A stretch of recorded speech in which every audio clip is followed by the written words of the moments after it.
मुझे कोई पूछे कि दुनिया की सबसे बड़ी दौलत क्या होती है, वो दौलत कि जिस आदमी के पास है तो वो आदमी दुनिया का सबसे बड़ा शाह है, दुनिया का सबसे बड़ा अमीर है और दुनिया में सबसे बड़ा वही माला माल है। वो दौलत कि जिसको पाने के लिए भगवान श्री महावीर ने अपने राजमहलों का एक क्षण में त्याग कर दिया था। वो दौलत कि जिसको पाने के लिए भगवान श्री बुद्ध ने अपने राजमहल, अपनी धर्म पत्नी और अपने पुत्र का भी त्याग करके जंगलों में निकल पड़े थे। आखिर ऐसी कौन सी दौलत थी कि जिस दौलत को पाने के लिए उन्होंने राज वैभव के दौलत को वैसे ही छोड़ दिया था जैसे सांप अपनी कैंचुली को उतार दिया करता है। हाँ मेरे भाई, आज जो मैं आपको माला माल बना रहा हूं, जिस दौलत को पाने के लिए भगवान महावीर और बुद्ध ने राजमहलों का त्याग कर दिया था, आज वही दौलत मैं आपकी झोली में डाल रहा हूं और उस दौलत का नाम है मन की शांति। बोल लो तो एक बार, कौन सी शांति? बोल लो तो एक बार बोल लो, दिल से बोलो, कौन सी दौलत? मन की शांति। जिसके पास ये दौलत है, दुनिया में उसको किसी और दौलत की जरूरत नहीं पड़ती। जिसके पास ये अमीरी है, दुनिया में उससे बड़ा कोई शाह नहीं होता। जिसके पास ये संपत्ति है, दुनिया का सबसे बड़ा अमीर आदमी वही है और उस संपत्ति का मालिक है मन की शांति। यूं तो अगर आप हमारे पास देखेंगे तो 1 इंच जमीन हमारे पास नहीं है।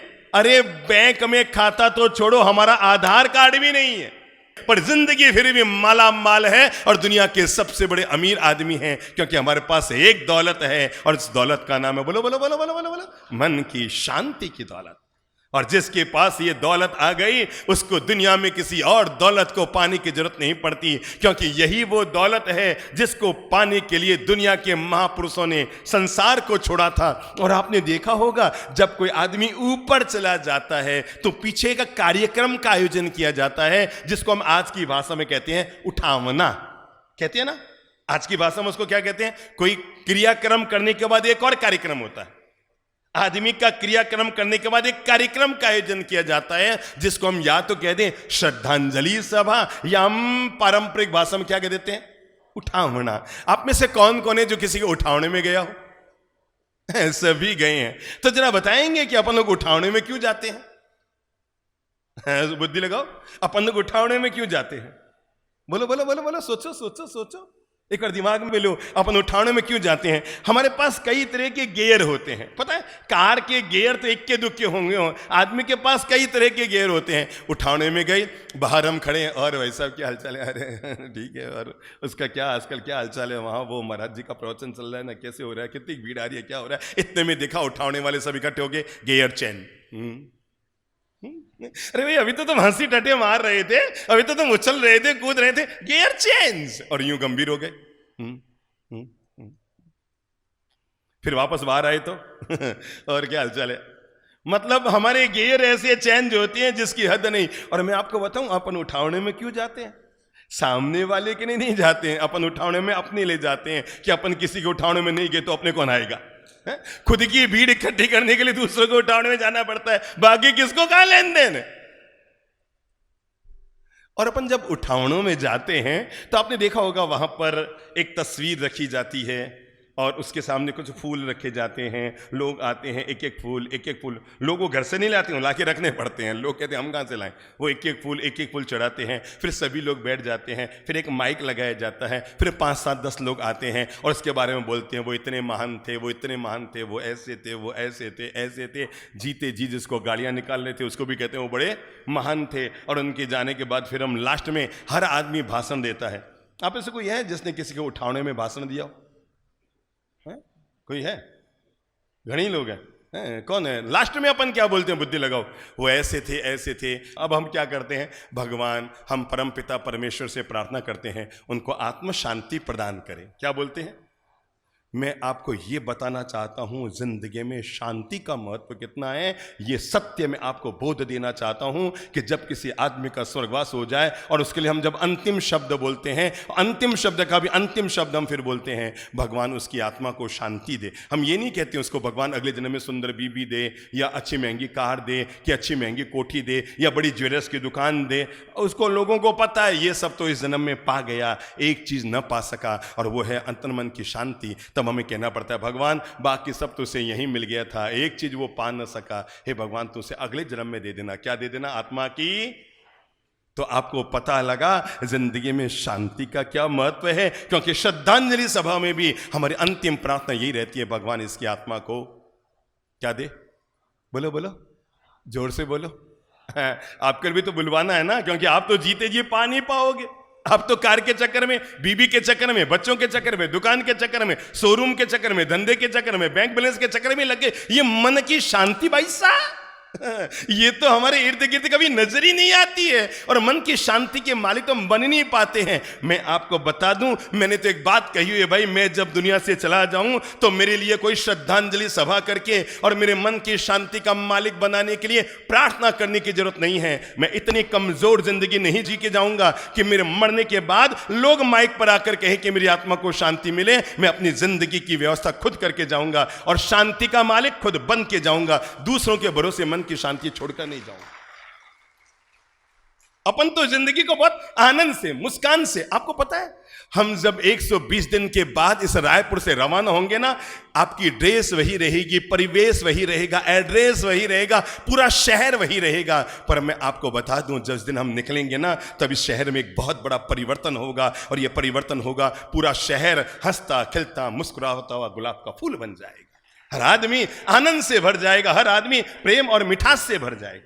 और हम यही तो काम करने के लिए शहर में आए हैं। जीने की कला का अगर हम पाठ सिखा रहे हैं तो इसके पीछे मूल उद्देश्य यही है, हर आदमी मरने के बाद स्वर्ग में न जाए। मेरे भाई जरा एक बात बताओ, वो महिला चाहे रोज थानक में जाके सामायिक कर रही है, पर रोज घर पे आके अपने बहू से झगड़ा कर रही है, क्या उसके सामायिक उसे परिणाम दे पाएगी? वो महिला जो रोज जाकर मंदिर में तिलक लगा लगा कर भगवान की पूजा कर रही है, चंदन घिस घिस कर भगवान की पूजा कर रही है, और घर पर आकर रोज सास से उलझने पैदा कर रही है, रोज को तड़ रही है, अब जरा बताओ क्या उसे मंदिर की पूजा कोई स्वर्ग दे पाएगी? जिंदगी के लिए मंदिर बाद में है, थानक बाद में है, उपाश्रय बाद में है, उससे पहले आदमी की जिंदगी है। और मैं इसलिए कहा करता हूं, धर्म की शुरुआत उस मंदिर से मत करो जहां 15 मिनट रहते हैं, उस थानक से भी मत करो जहां 1 घंटा रहते हैं। अगर आप कर सकते हैं तो धर्म की शुरुआत अपने घर से करो जहां पर आप 24 घंटे रहते हैं। वहां प्रेम से रहो, वहां स्वर्ग बनाओ, वहां मिठास से रहो, उसको जन्नत बना दो। मैं घरों में जाता हूं ना, लोग कहते हैं बाप जी हमारे देखो ना ये भगवान का जो आड़ा है ना, मतलब लोग क्या गजब के होते हैं। खुद का बेडरूम तो ऐसे टनाटन चकाचक, एसी वेसी तेसी और ये वो, और भगवान का आड़ा कहीं कोई किचन में कोई बना के कोने में रख रखा है, कहीं। अच्छा एक बात बताओ, भगवान बड़े हैं कि आप बड़े हैं? तो भगवान को तो आपने आड़े में डाल दिया और खुद बेटे यूं बैठे हो। और फिर पूछते हैं बाप जी जरा देख के बताओ ना, ये भगवान का आड़ा मतलब ये इसकी दिशा क्या है, कैसे ये भगवान का जो मंदिर है कैसे है? मैं एक बात कहा करता हूँ मेरे भाई, आज की तारीख में घर में मंदिर बनाने की जरूरत कम है, घर को मंदिर बनाने की जरूरत ज्यादा है। केवल आप एक ही जगह मंदिर देखेंगे तो वहां बस आप हो हल्ला नहीं करेंगे, पर बाकी पूरे घर में चीख चिल्लाट करेंगे, पर आप पूरे घर को मंदिर बना देंगे। मंदिर में तो किसी की आलोचना नहीं की जाती ना, मंदिर में तो हाका हुका नहीं किया जाता ना, मंदिर में तो टिप्पणी नहीं की जाती ना, मंदिर में तो किसी लिए नेगेटिव शब्दों का इस्तेमाल नहीं किया जाता ना। क्यों ना हम अपने पूरे घर को मंदिर मान लें, ताकि हम कभी भी अपनी जिंदगी में गलत काम न कर सके। मेरे भाई, हमारी हर नेगेटिविटी, हमारे हर नेगेटिव कर्म, नेगेटिव विचार, नेगेटिव क्रियाएं हमारे व्यक्तित्व को प्रभावित करती है। आप ये मत कहा करो कि साहब हम थोड़ी ऐसी बैठे बैठे मन की बातें कर रही थी, मेरा भी मन हल्का हो जाए, उनका भी मन हल्का हो जाए। ये मन हल्का नहीं होता, कर्म की गठरी और मजबूत हो जाती है। आप इसकी बात कर रहे हैं, वो उसकी बात कर रहे हैं, हमारा नजरिया ये हो गया, एंगल ये हो गया है। हम जब भी किसी से मिलते हैं, जब भी किसी को देखते हैं ना, हम उसकी अच्छी बातों को कम और बुरी बातों पर नजरें ज्यादा गाड़ देते हैं।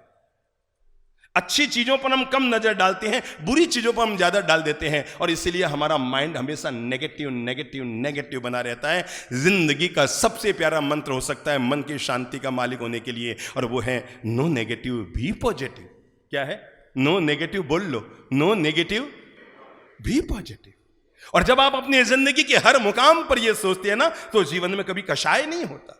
फिर आपको बहू में कभी कोई कमी नजर नहीं आएगी, फिर आपको सास से लड़ने झगड़ने की इच्छा पैदा नहीं होगी, फिर आपको देरानी से तनाव पैदा नहीं होगा, फिर आपको नड़न नहीं लगेगी, माँ जे बहन लगेगी। आप जैसे ही नो नेगेटिव के सिद्धांत को लागू करेंगे, नो नेगेटिव, अपने आप को बोलो बी पॉजिटिव, मैं हमेशा सकारात्मक रहूंगा, बड़ी सोच का मालिक बनूंगा, बड़े नजरिए का मालिक बनूंगा। अब जहां जाते हैं मेरे भाई, वहां पर कमी देखने के बजाय, हो सकता है किसी व्यक्ति ने 5 साल तक मेहनत करके और 20 करोड़ का खर्चा करके समाज के लिए कोई बहुत शानदार भवन बना के खड़ा किया होगा। अब वहां पर जाकर उसकी अनुमोदना करने के बजाय, वहां पर भी जाकर अगर आप उसकी टिप्पणी कर लेते हैं, ओ इयो कहीं बढ़ाए, ओ इयो कहीं बढ़ाए, ओ इयो कहीं बढ़ाए, मेरे भाई काम जब हो रहा था तो तुम आए नहीं, और काम पूरा हो गया तो बेवजह अपने मन को दुखी करने के लिए और माहौल को बिगाड़ने के लिए टिप्पणी करो। No negative be positive.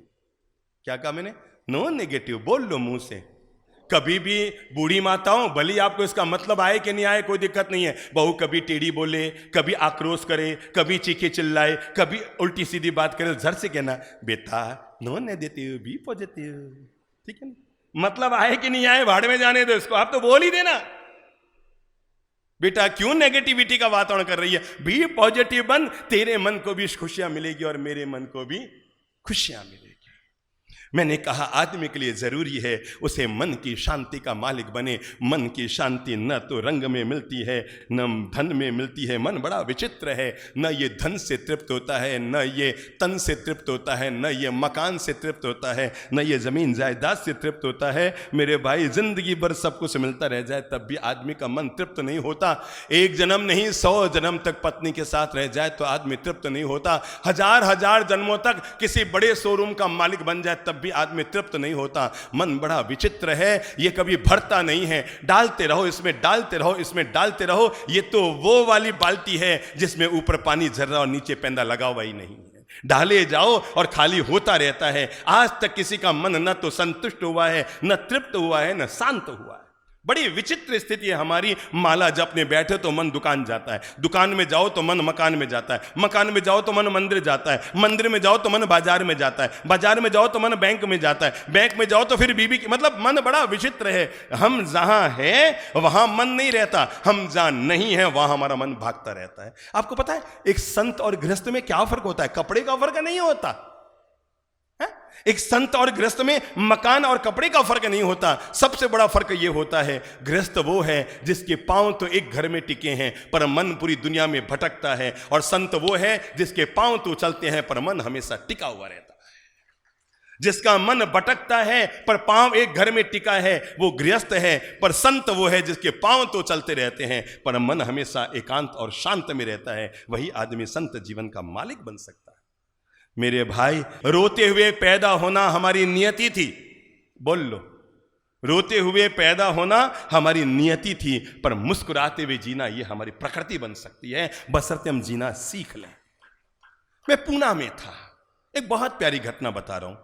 शांति प्रिय जी, पूज्य श्री चंद्र प्रभ जी और मैं तीनों हम कहीं प्रवचन देने गए थे। हम वहां प्रवचन देकर दोपहर में वापस आ रहे थे। मैं थोड़ा तेज गति से चल रहा था तो मैं आधा 1 किलोमीटर आगे चल रहा था। ये दोनों चंद्र प्रभ जी शांति जी पीछे आ रहे थे, मैं आगे चल रहा था। तो मैंने अचानक चलते चलते देखा कि फुटपाथ पर एक पेड़ था, बड़ा पेड़, नीम का पेड़, और उसके नीचे एक भिखारी बड़ी मस्ती से सोया हुआ था।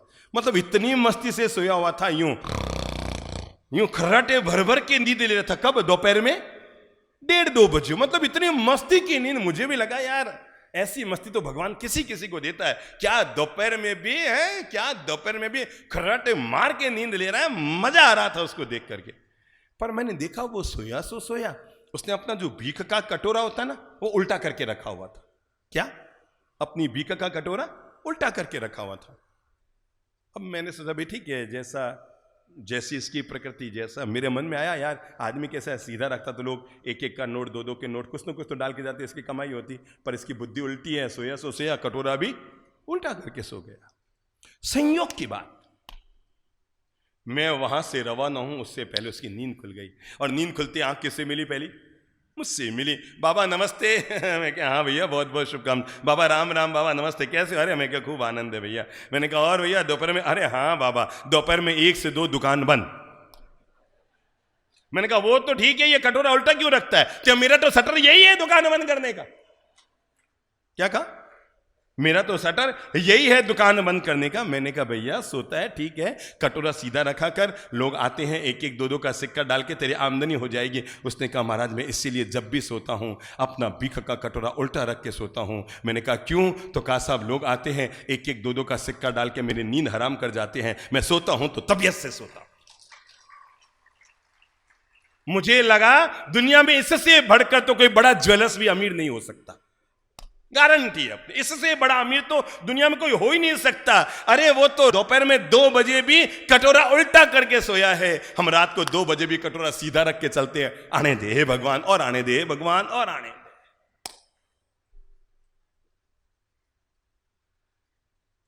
हाँ मेरे भाई, आज मैं आपको एक दौलत दे रहा हूं, मन की शांति की दौलत। कौन सी दौलत? कौन सी दौलत? मन की शांति।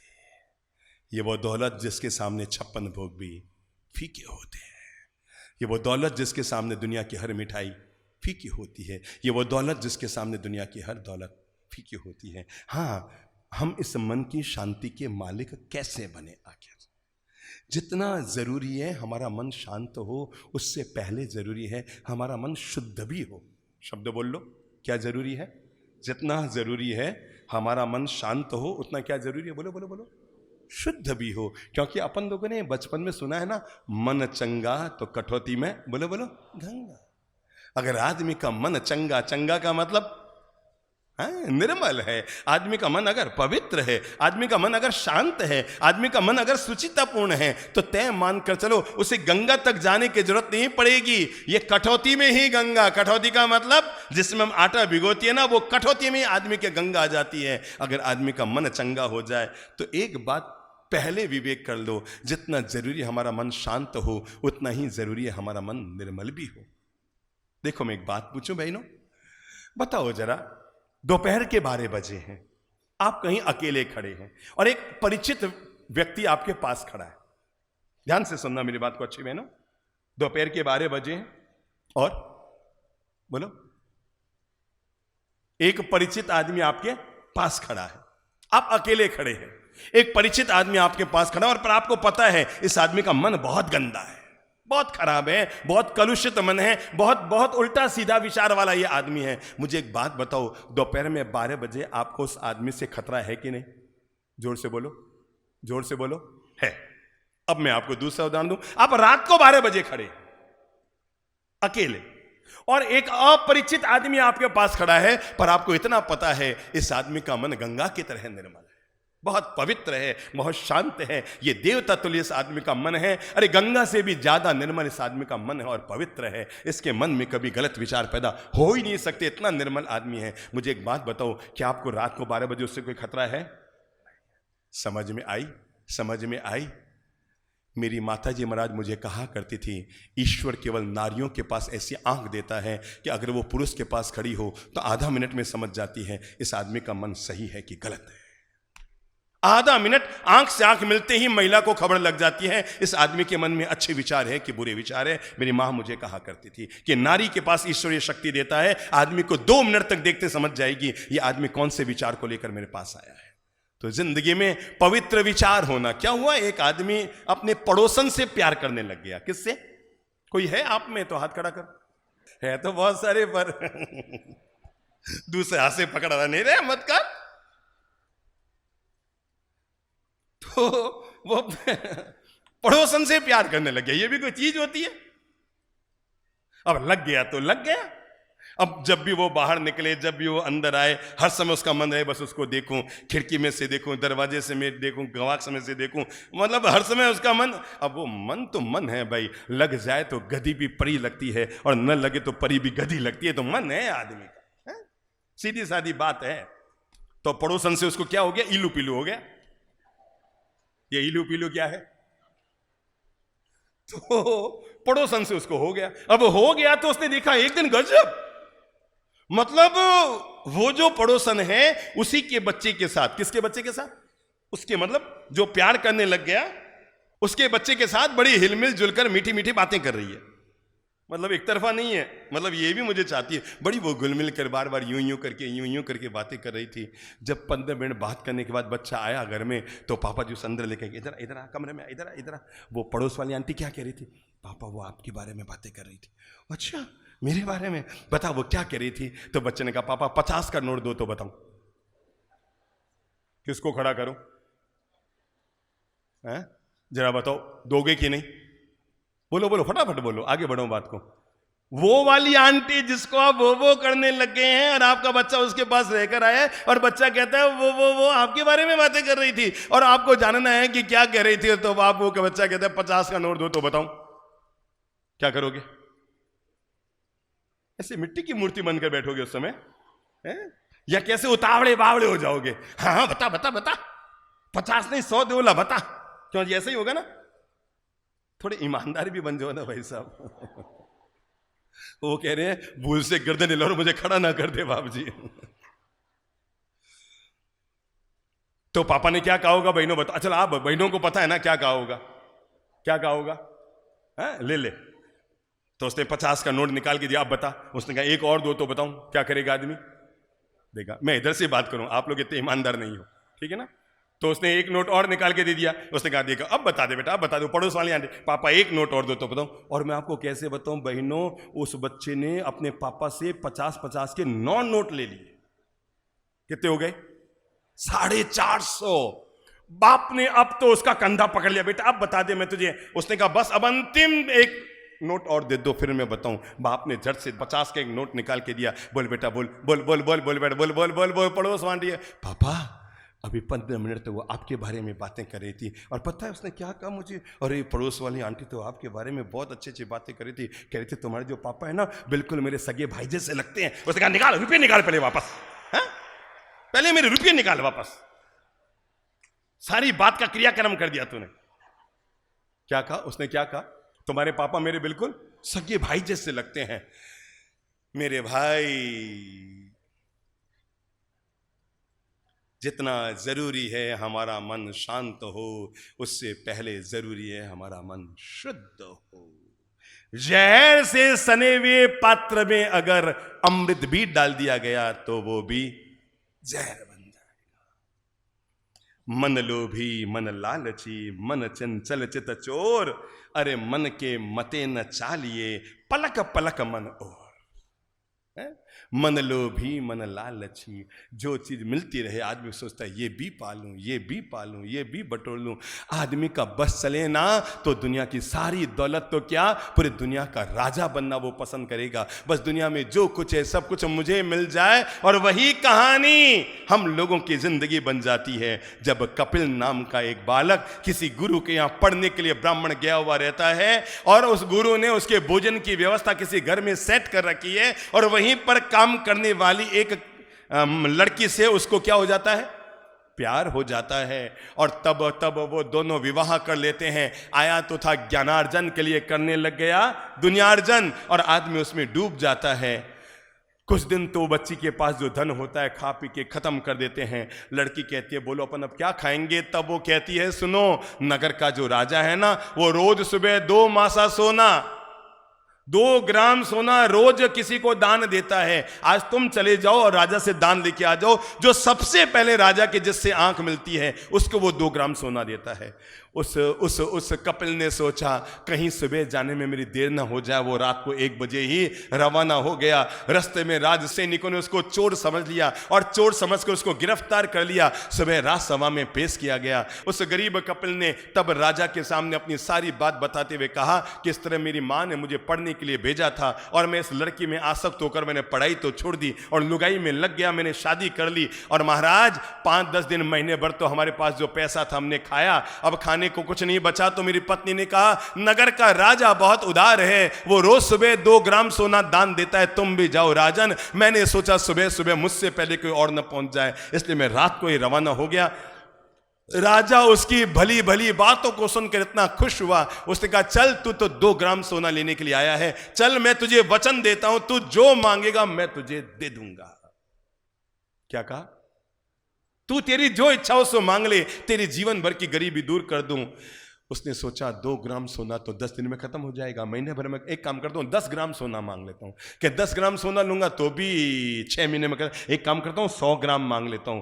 फिर सोचा 100 ग्राम ये भी तो 2 साल में खत्म हो जाएगा, एक काम करता हूं 1 किलो सोना मांग लो। फिर सोचता है 1 किलो सोना मांग लो क्या होगा, मुझसे बड़े अमीर तो शहर में हजारों बने रहेंगे, एक काम करता हूं राजा को कहता हूं 10 किलो सोना दे दे। बढ़ता बढ़ता सोचने लगा राजा ही जब दे रहा है तो क्या 1 किलो मांगना, क्या 10 किलो मांगना, राजा को बोल दो तेरा पूरा भंडार मुझे दे दे। तो सोचा भंडार भी ले लूंगा पर राजा तो मुझसे बड़ा ही रहेगा ना, एक काम करता हूं राजा को कहता हूं तुम्हारा आधा साम्राज्य मुझे दे दे। और उसने ये सोचा, आधा साम्राज्य के मन में जवाब आया अगर आधा साम्राज्य मांग लूंगा तब भी आधे का मालिक तो यही बना रहेगा। अरे जब राजा ने वचन दिया है आज तो ऐसा मांगता हूं कि दुनिया याद रखेगी। और वो बोलने वाली था राजन आपका पूरा साम्राज्य, आगे बोल नहीं पाया, भीतर का विवेक जग गया। अरे नाहक पागल, तू 2 ग्राम सोना लेने के लिए आया था, ये राजा इतना महान है जिसने तुम्हें वचन दिया, तू उससे पूरा साम्राज्य मांगने लग गया है, तू उसको भिखारी बनाकर तू राजा बनने की तैयारी कर रहा है। ओहो, मनुष्य का मन कितना अनियंत्रित है, कितना दुष्पूर है, इसमें कितना भी डालते जाओ, कितना भी इकट्ठा करते जाओ, जो 10 20 50 भय लख हो या हजार तो लाख मंगेगी, कोटि अरब असंख्य अनंत धरापति होने की चाह सकेगी। ये मनुष्य का मन शांत होने वाला नहीं। और तब कहते हैं कपिल, राजा कहता है बोलो बोलो बेटा तुम क्या चाहते, तुम जो मांगोगे मैं तुम्हें दूंगा। वो बोलने वाला था साम्राज्य, पर उसकी आत्मा ने कहा ये तू गलत कर रहा है, 1-2 ग्राम सोना मांगने आया और एक वचन के कारण तो उस राजा का पूरा राज्य छीन रहा है। ओहो, मनुष्य का मन कैसा है, कभी भरता नहीं है। और कहते हैं उसी राज्यसभा में खड़े खड़े उस कपिल के भीतर वैराग्य पैदा हो जाता है और वो राजा से कहता है राजन मैं गिर चुका था, मेरा मन गिर चुका था, मेरा मन अतृप्त है राजन, दुनिया भर की दौलत तो क्या मैं आपका पूरा साम्राज्य माने के लिए तैयार हो रहा था, पर राजन मुझे जीवन का ज्ञान, जीवन का बोध, जीवन का विवेक मिल गया कि मनुष्य का मन कभी तृप्त नहीं होता है, भोगों को भोग भोग कर तृप्त नहीं होता है, धन को पा पा कर तृप्त नहीं होता है, जमीनें ले ले करके तृप्त नहीं होता है, वस्त्रों का संग्रह कर करके तृप्त नहीं होता है। यह मनुष्य का मन अतृप्त का अतृप्त रहता है राजन। और यह कहते हुए उसने कहा मैं तो बस संत बन रहा हूं। और कहते हैं आगमों के इतिहास की महान कहानी आती है, तब वो कपिल जिन धर्म का महान संत बन जाता है, दीक्षा ले लेता है, मुक्ति के मार्ग पर कदम बढ़ा लेता है, जब आदमी के मन में संतोष आ जाता है। 1 लो तो 1000 मांगता है, 1000 लो तो लाख मांगता है, लाख मिले तो करोड़ मांगता है। मन की अशांति का मूल कारण यही है, क्योंकि ये कभी तृप्त नहीं होता है। क्या नहीं होता है? बोल लो मुंह से, क्या नहीं होता है? तृप्त नहीं होता है, और चाहिए और चाहिए और चाहिए और। मैं एक बड़ी मनोवैज्ञानिक कहानी आपको सुना रहा हूं और फिर मंत्र देता हूं मन की शांति के। बहुत प्यारी कहानी, जिंदगी भर आप याद रखेंगे मनोवैज्ञानिक कहानी में। कहते हैं एक राजा को कहानियां सुनने का बड़ा शौक था। किसका? कहानियां सुनने का बड़ा शौक लग गया। मतलब जब तक दिन में 5-10 घंटा कहानियां न सुन ले, राजा को खाया पिया भी हजम नहीं। धीरे धीरे लोगों की कहानियां खत्म होने लग गई। अरे भाई रोज आप मुझे कहेंगे बाप जी आज भी 10 कहानी सुनाओ, कल भी सुनाओ, तो सुनाते सुनाते मेरी कहानियां भी, अरे जब रामायण की कहानी खत्म हो जाती है, महाभारत की कहानी, अरे बाकी सब छोड़ो, जब जीवन की खुद की कहानी एक दिन खत्म हो जाती है तो दुनिया में कौन सी कहानी अमर होगी? तो राजा ने पूरे नगर में उद्घोषणा करा दी, जो व्यक्ति मुझे ऐसी कहानी सुनाएगा जिस कहानी का कभी समापन ना हो, मैं उस व्यक्ति को 10,000 स्वर्ण मुद्राएं दूंगा। कैसी कहानी? जिस कहानी का कभी क्या ना हो, बोलो बोलो, समापन ना हो। बड़े बड़े संत आते, ऋषि आते, ज्ञानी आते, पंडित आते, आ करके अपनी कहानी सुनाते, पर जब जीवन की कहानी भी खत्म हो जाती है तो रामायण और महाभारत की कहानी तो उसके सामने होती ही क्या है। सब अपनी अपनी बड़ी बड़ी कहानियां सुनाते, पर 1 दिन 2 दिन, महीना 2 महीना 4 महीने में सब कहानियां खत्म। एक दिन एक बच्चा आया, ये सामने बैठा है ना छोटा सा बच्चा, ऐसा एक बच्चा आया, 8-9 साल का बच्चा, और आकर के राजसभा में राजा को कहा महाराज मैं आपको कहानी सुनाने आया हूं जो कभी खत्म न होगी। राजा ने कहा माता खराब है, यहां बड़े बड़े ज्ञानी आ गए, बड़े बड़े पंडित आ गए, बड़े बड़े तपस्वी आ गए, बड़े बड़े संत आ गए, अरे सबकी कहानियां खत्म, तू कौन सी कहानी सुनाएगा? अरे उसने कहा महाराज अब मैं आया हूं तो मुझे मौका तो दो ना, मुझे 10,000 सोने जीतने हैं बस, मैं आपको ऐसी कहानी सुनाऊंगा जो कभी खत्म ना होगी। तो राजा ने कहा ठीक है सुना। तो उस बच्चे ने कहा महाराज जैसे आपकी शर्त है कि जो कहानी कभी खत्म न होगी आप 10,000 स्वर्ण मुद्राएं देंगे, वैसे मेरी भी एक शर्त है, और मेरी शर्त यह है कि जब तक मेरी कहानी खत्म नहीं हो जाए आप राज सिंहासन से खड़े नहीं हो। राजा ने कहा यार ये छोरा फंसाने आया है क्या? है ये छोरा फंसाने आया है क्या? मतलब शर्त डाल रहा है कि जब तक मेरी कहानी खत्म न हो जाए आप राज सिंहासन से खड़े न होगे। पर राजा ने सोचा छोटा सा तो छोरा है, आधे घंटा बोलेगा, 1 घंटा बोलेगा, 1.5 घंटा बोलेगा, 2 घंटा बोलेगा, 2.5 घंटा बोलेगा, 3 घंटा बोलेगा, 3.5 घंटा बोलेगा, अरे कितनी एक लंबी कहानी कहेगा, आखिर तो इसकी कहानी खत्म हो जाएगी। उसने कहा मंजूर। तो बच्चे ने कहा लो महाराज अब मैं आपको वो कहानी सुना रहा हूं जो एक जन्म तो क्या आपके 100 जन्म में कभी खत्म ना होगी। पर शर्त क्या डाली थी? जब तक मेरी कहानी खत्म ना हो आप कहो तो मैं वो कहानी सुनाऊं, क्योंकि मैं भी आपसे शर्त डालने वाला हूं कि जब तक मेरी कहानी खत्म ना होगी कोई उठेगा नहीं। कहो तो सुनाओ, नहीं तो बात आगे दूसरी शुरू करो। सुनाओ तो हाथ खड़ा करो कौन कौन है जो उठेंगे नहीं जब तक मेरी कहानी पूरी ना हो। पक्की बात? तो कल सुबह भी बाबा जी यहीं बैठे रहना, कल सुबह तक। अब मैं वो कहानी शुरू कर रहा हूं कि कल सुबह आपको आने की जरूरत नहीं, जाए तो आए ना। शुरू करूं मैं वो कहानी?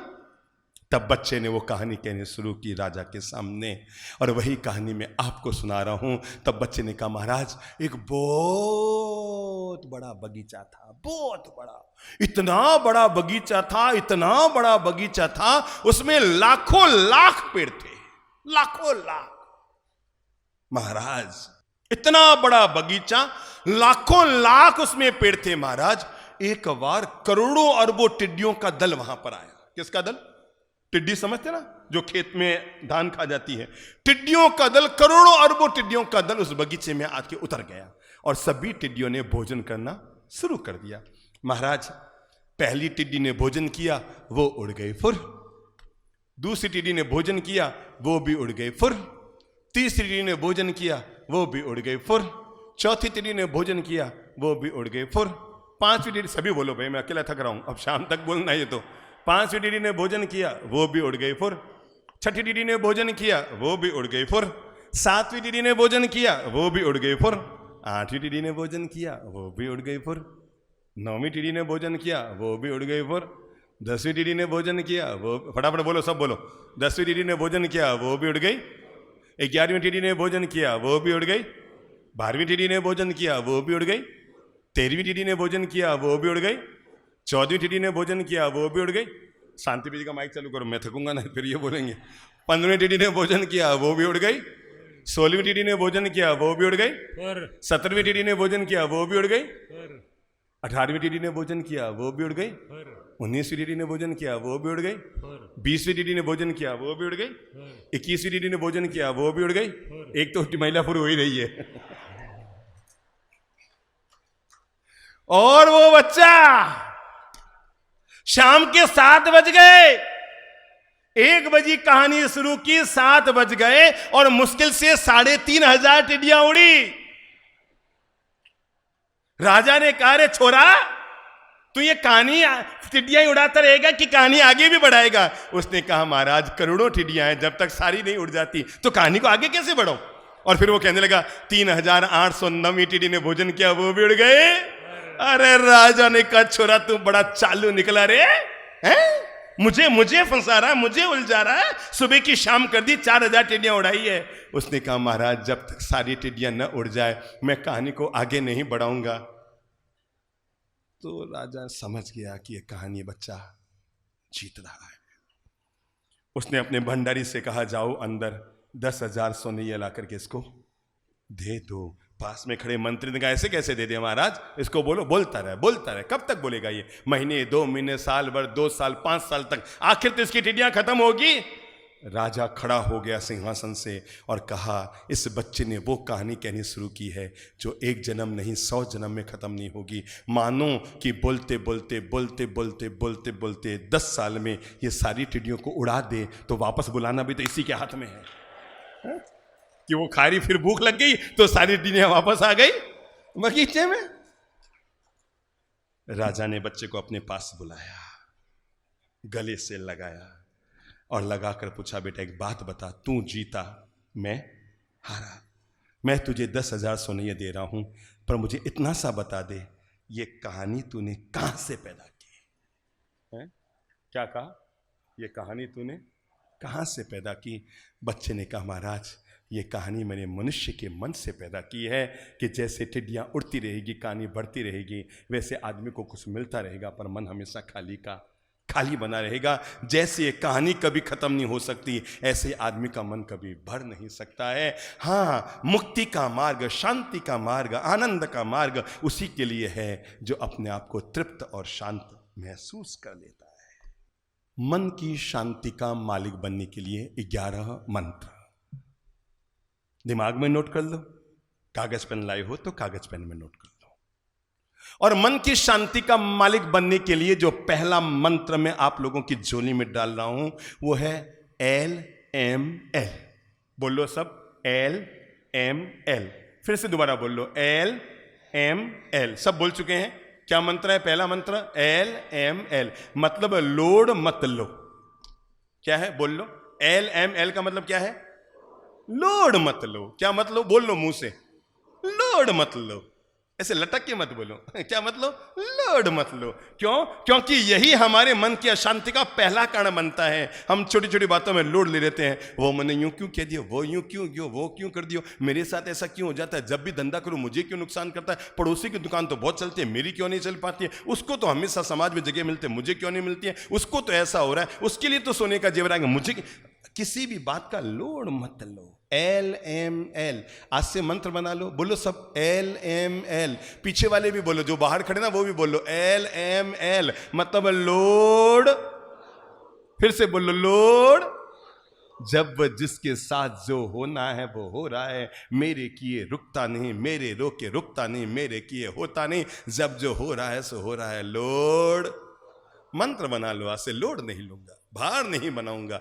हो गई बात, हो गई, कह दी, बोल दिया, हो गया। अपने मन को बहुत आनंद से हमेशा तृप्त रखो। जब भी लगे ना आपके मन में थोड़ा भारीपन हो रहा, कुछ मत करना। आपके पास अगर मोबाइल हो तो यूट्यूब में जाकर, फेसबुक में जाकर, या जैसी आपको सुविधा हो, किताब हो तो वहां जाकर हमारा कोई एक प्रवचन सुनना शुरू कर देना, ताकि आपके दिमाग में जो लोड है ना वो लोड थोड़ा सा हल्का हो सके। हमने बहुत भारी कर लिया, अपने दिमाग को बहुत भारी कर लिया है। नगर पालिका के कचरा पेटियों में कचरा कम भरा है और हमारे भेजे में कचरा ज्यादा भरा है, क्योंकि हमने इतना लोड ले रखा है। बातों का लोड, समाज का लोड, पड़ोसी का लोड, ननंद का लोड, भाभी का लोड, सासू का लोड, बहू का लोड, पति का लोड, बच्चों का लोड, पीहर का लोड, ऐसी बातों के हमने लोड ले रखे हैं। डिलीट करो फाइलें। क्या करो? दिमाग में से फाइलें डिलीट करो। जैसे मोबाइल अगर हैंग होने लग जाए, जब उसकी फ्लॉपी भरने लग जाती है तो हम क्या करते हैं? थोड़ी फाइलें डिलीट करो ताकि मोबाइल थोड़ा खाली हो सके। मेरे भाई ये जो भेजे का मोबाइल है ना, बहुत भर लिया आपने, डिलीट कीजिए फाइलें। और क्या बोलिए? लोड मत लो। आज से मैं कभी लोड नहीं लूंगा, जब जो होना है सो होगा। प्रभु की कृपा है, प्रभु का प्रसाद है। मैं हर गतिविधि को, हर कर्म को प्रभु का प्रसाद और प्रभु की कृपा मानकर स्वीकार कर लूंगा। लोड नहीं लूंगा। क्या नहीं लूंगा? क्या नहीं लूंगा? क्या नहीं लूंगा? नंबर 2, मन की शांति का मालिक बनने के लिए दूसरी बात हमेशा याद रखो, कभी भी दूसरे से अपनी तुलना मत करो। यह बहुत दुखी करता है आपको। जिसको जो मिला उसकी किस्मत का मिला। मंदिर जाकर शुक्राना अदा करो, क्योंकि तुम्हें तुम्हारे भाग्य से ज्यादा मिला।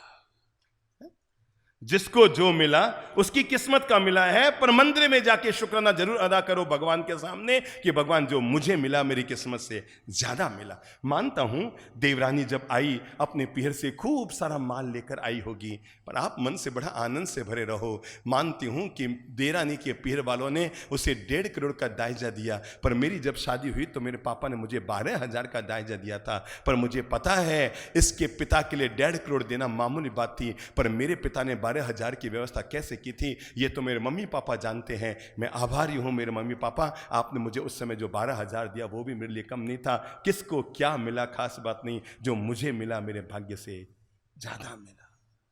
समझ लो आपके घर में देवरानी आ रही है।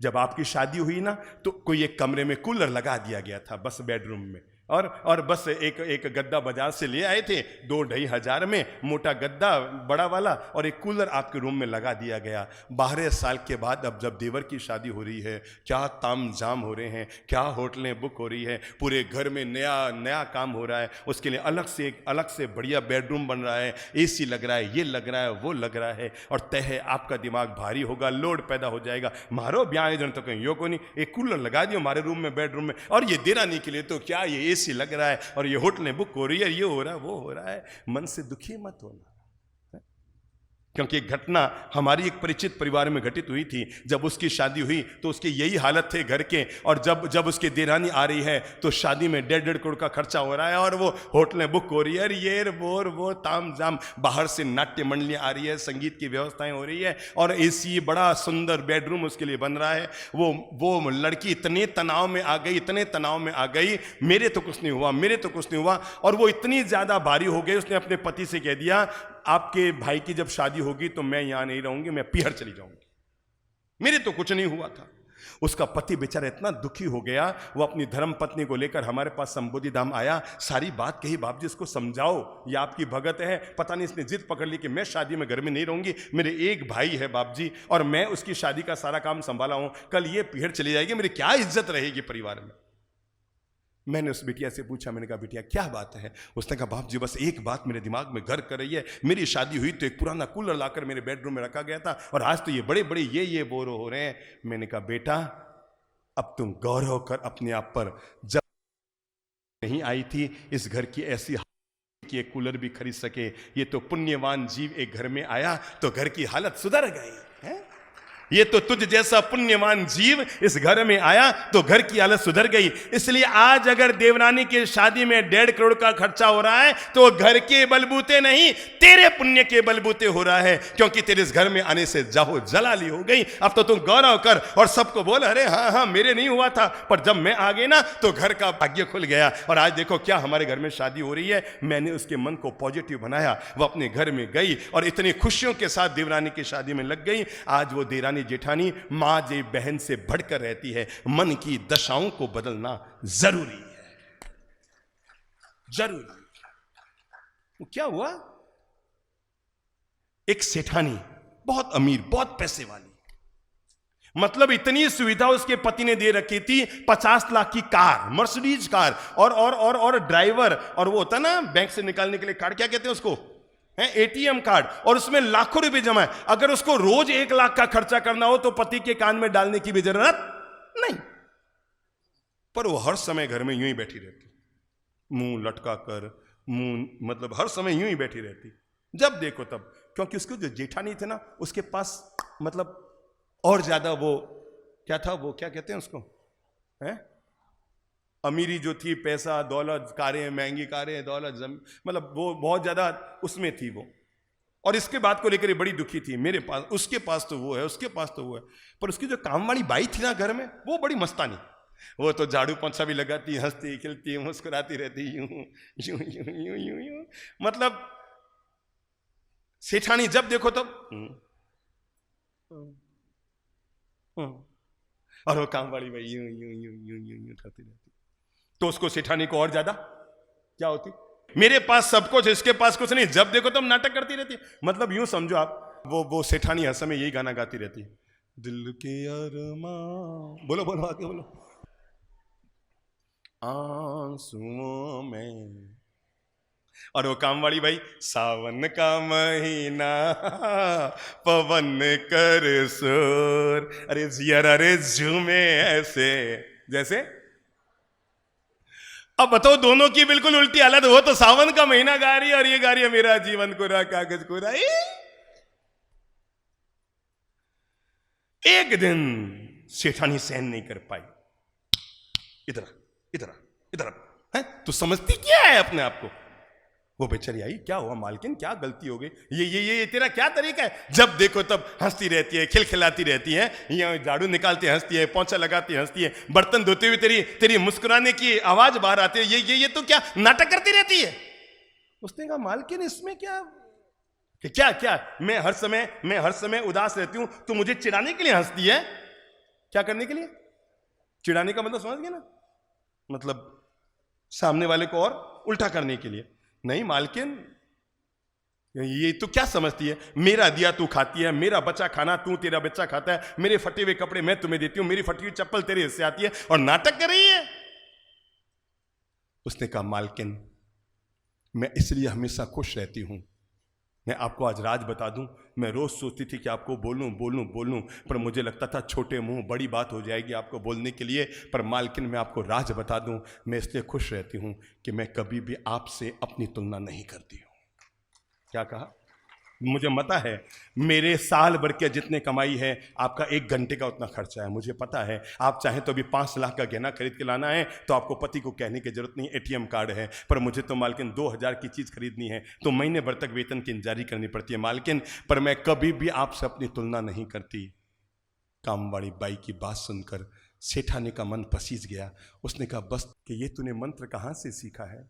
उसने कहा कुछ नहीं, मैं ललित प्रभचंद्र पर महाराज के प्रवचन YouTube पे सुनती रहती हूँ और मुझे लगा कभी भी किसी से तुलना नहीं करनी चाहिए, जो हमें मिला है हमारे भाग्य से ज़्यादा मिला है। तो उसने कहा बावड़ी तू मुझे भी कोई मंत्र बता दे, मुझे भी कोई मंत्र बता दे कि मैं भी ज़िंदगी में मुस्कुराना शुरू कर दूँ। तो उसने हमारी बातों में से एक लाइन लगा कर कहा मालकिन आपसे केवल इतना सा अनुरोध कर रही हूँ, मैं इसलिए सुखी हूँ क्योंकि मैं आपसे अपनी कभी तुलना नहीं करती और आपको कहती हूँ आप रोज मुझसे अपनी तुलना किया करो ताकि आप हमेशा खुश रहोगे। क्या है? बोल लो, मुंह से बोल लो। इतनी प्यारी कहानी, इतनी प्यारी घटना कभी कभी दुनिया में आप लोगों को सुनने को मिलेगी। जब वो कामवाड़ी बाई ने गुरु का काम करते हुए मालकिन के मन को पॉजिटिव बना दिया और कहा कि मालकिन अब रोज मुझसे तुलना किया करो कि इसके पास कुछ नहीं और आपके पास सब कुछ है। मैं तब भी मुस्कुरा रही हूँ। मैंने कहा जिंदगी में मंत्र बना लो, मैं कभी भी किसी से तुलना नहीं करूँगा। हाँ, अगर आप तीसरा मंत्र जीवन से जोड़ सकते हैं तो जरूर जोड़ लो, और वो है मैं जीवन में हर पल प्रसन्न रहूंगी। बोल लो मुंह से, क्या रहूंगी? मन की शांति का मालिक बनने के लिए तीसरा मंत्र दे रहा हूं। जीवन में जब जो हो रहा है, समझो एक आदमी क्रिकेट खेल रहा है और मारा जोर से छक्का। अब उसके पास 2 विकल्प, या तो वो छक्के का आनंद ले कि मजा आ गया, या वो सोचे अरे यार अगली गेंद में आउट हो गया तो बस।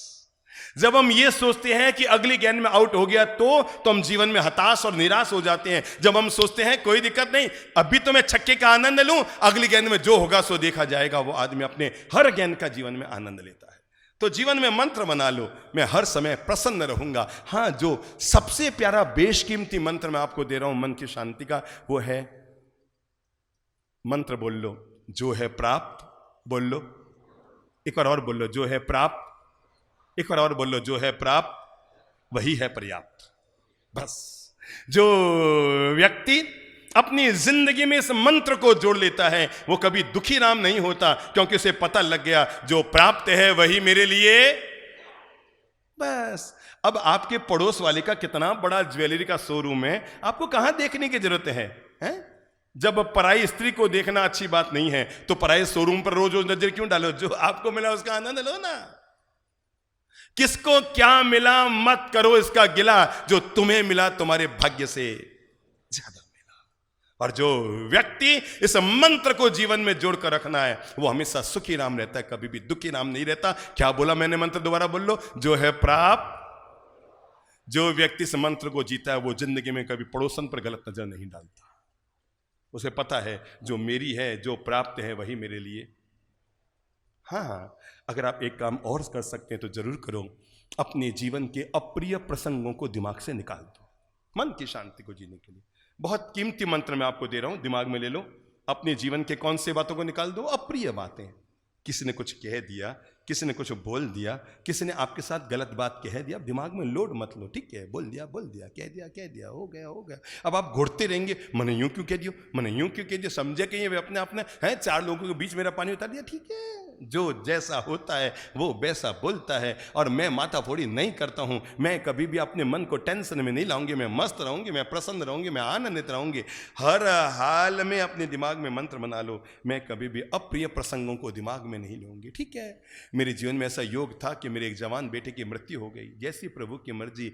अब उसको लेकर रोज रोज मन में विषाद और करने के बजाय जो बच्चे बचे हैं उनके साथ अपनी जिंदगी को सुखद बनाओ, और जो चला गया उसके नाम पर पुण्य कर्म करते रहो, यही आपके लिए अच्छा है। अब आप रोज रोज घर में जो भी आएगा उसको कहेंगे मारे वो हीरे जड़ो बेटो गयो, मारे वो हीरे जड़ो बेटो गयो, तो लारे कहीं भाटा बैठा है, लारे जी का 4 जिंदा है, कहीं भाटा है, ईंट चूना है, पत्थर है, आशीष से बने हुए हैं ये बेचारे, ठीक है। उसके आयुष्य का जितना योग था चला गया। आप उस बात को लेकर बार बार विषाद करके अपने मन को अवसाद में क्यों डाल रहे हो, बेवजह अपने मन को भारी क्यों कर रहे हो। जो जीवन में घटना घटित होनी थी हो गई, ऐसा जीवन में योग था, वो अपना आयुष्य कर्म लेकर आया, अब उसकी याद आ रही है तो उसके नाम पर पुण्य कर्म कर लो। रोज रोज अपने मन को भारी मत करो, मन बना लो। अप्रिय प्रसंग अगर जीवन में हो गया है, मैं उसको ढूंढूंगा नहीं, क्या नहीं करूंगा, ढूंढूंगा नहीं, ठीक है कोई बात।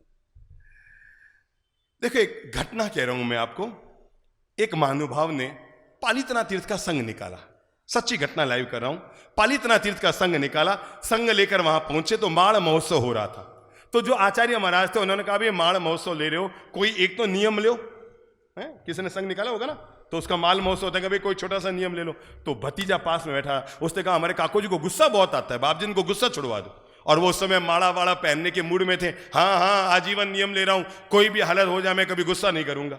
अब नियम तो ले लिया, जो आदमी दिन भर गुस्से में रहने वाला, और उसने नियम क्या ले लिया, आज के बाद गुस्सा कभी नहीं करूंगा। अब वो घर आ गए, भतीजे को लगा काको जी ने संग तो निकाल दिया, नियम तो ले लिया, पर एक दिखा तो जाए नियम के कितने पक्के हैं। सो उन्होंने पूरे गांव का जीवन किया, पूरे समाज का जीवन किया, किसने, भतीजे ने, और कहा कि मेरे काको जी ने पालितना का संग निकाला, मैं इसके लिए पूरे समाज का जीवन कर रहा हूं। कार्ड छपाए, पूरे गांव में कार्ड बांटे, पर काका जी के घर पर कार्ड नहीं दिया। तो काकी साहब बोलिए देखो देखो वो था को भतीजो है, 1 नंबर हो, मतलब और कार्ड भी नहीं दिया, अपने निमंत्रण भी नहीं दियो, आपने निमित्त कार्यक्रम कर रहे हो, पूरे गांव में कार्ड बांटियो, आपने कार्ड भी नहीं दियो। तो काकू सर ने कहा इसमें बुरा क्या मानना है, अपनों को क्या निमंत्रण देना, निमंत्रण तो गैरों को देना होता है, अपन तो उसके काका जी हैं, अपन को क्या निमंत्रण देना है। काकी ने कहा मैं तो मरी नहीं जाऊं, थे थके जाओ। जब जाने का दिन आया तो काका जी ने कहा नहीं अपन को जाना पड़ेगा, अपने लिए कार्यक्रम किया, निमंत्रण नहीं दिया तो क्या हुआ, घर वालों को निमंत्रण थोड़ी देते हैं। काकी ने कहा ठीक है मैं भी चलते हूँ। वहां पहुंचे तो वो सबका स्वागत करता, ओ पधारो सा, ओ हो पधारो सा, ओ हो पधारो सा। और जैसे वो काका जी आए तो वो मुंह फिर के खड़ा हो गया। तो काकी ने फिर कहा देखा देखा देखा ये आपका भतीजा 1 नंबर का है हरामी है, आपको देखा, आपको आपको आपको जय जिनेन्द्र नमस्कार प्रणाम भी नहीं किया। तो उसने कहा भाई स्वागत तो परायों का किया जाता है, अपन तो घर के हैं, अपन तो खुद को खड़ा होकर दूसरों का स्वागत करना चाहिए। अंदर गए, जाकर खाना खाने बैठे। वो भतीजा भी कम बदमाश नहीं था, सबको लड्डू डाल रहा है। काका जी की थाली जैसी आई तो आगे निकल गया। तो काकी सामने बैठी चल रही है, देखा देखा ये आपका भतीजा, मैंने मना किया मत आओ, मना किया मत आओ, अब देखा ये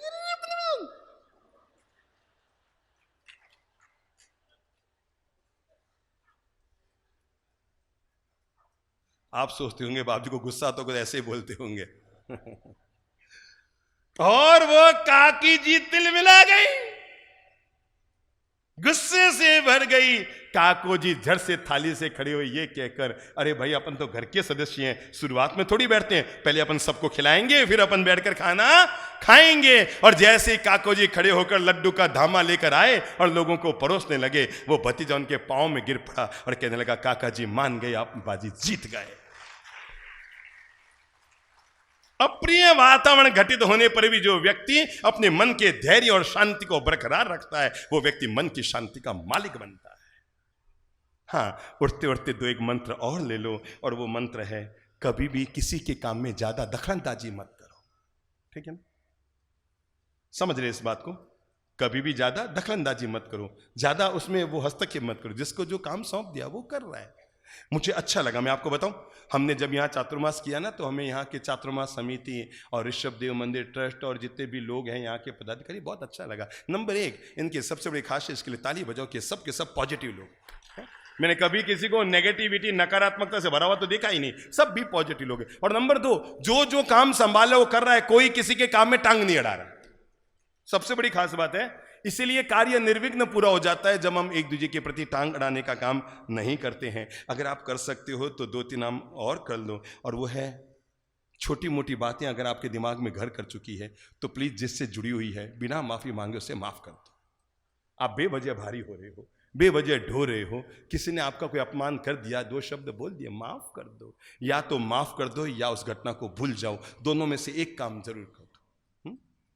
या तो माफ कर दो या उन घटनाओं को भूल जाओ, तो आप मानसिक रूप से थोड़े से प्रसन्न रह पाएंगे, शांति से जी पाएंगे, माथा थोड़ी लैस जी पाएंगे। हाँ, अगर आप अंतिम काम कर सकते हो तो जरूर कर लो, वो है अपने जीवन की आधी गिलास हमेशा भरी हुई देखो, बस बहुत सुखी रहोगे आप। मैं आपको बताऊं, मैंने तो संत जीवन स्वीकार किए, 45-46 साल हो गए अपनी जिंदगी में, जिसे एक मंत्र को 24 घंटे जोड़कर रखता हूं, और वो मंत्र है आधा गिलास हमेशा भरा हुआ। क्या देखो, रात को सो ना तो अपने बेडरूम में रोज कांच के गिलास में आधा गिलास पानी रखा करो।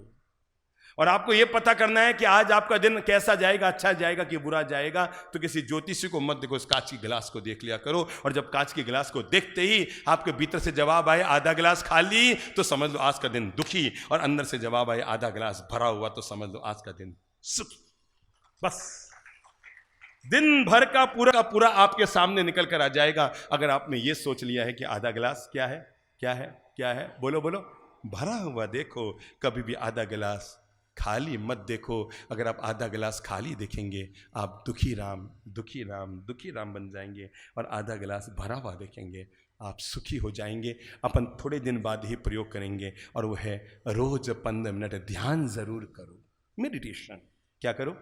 मेडिटेशन जरूर करो। इससे मन आनंद से भरा रहता है, इससे मन खुशियों से भरा हुआ रहता है, इससे मन मानसिक तनाव से बचा हुआ रहता है। भगवान श्री महावीर ने 12.5 वर्षों तक एक ही काम किया था, और वो ध्यान किया था। इसका मतलब मन की शांति का मालिक होने के लिए सबसे बेहद कोई ज़रूरी है तो वो है आदमी के लिए ध्यान। कुछ भी रास्ता अपना लो, पर मैं इतना जरूर कहूँगा, आज से तय कर लो, मैं माथा फोड़ी लेस जीवन जीऊँगा। बोल लो तो, कौन सा जीवन? माथा फोड़ी लेस, छाती कुटा लेस है? कौन सा लेस? बोल लो मुंह से, आज से छाती कुटो करना बंद, माथा फोड़ी बंद, छाती कुटो बंद। अरे छाती कुटे की बजाय तो मिर्ची कुटा खा लो, स्वाद तो आएगा। छाती कुटे का क्या करोगे?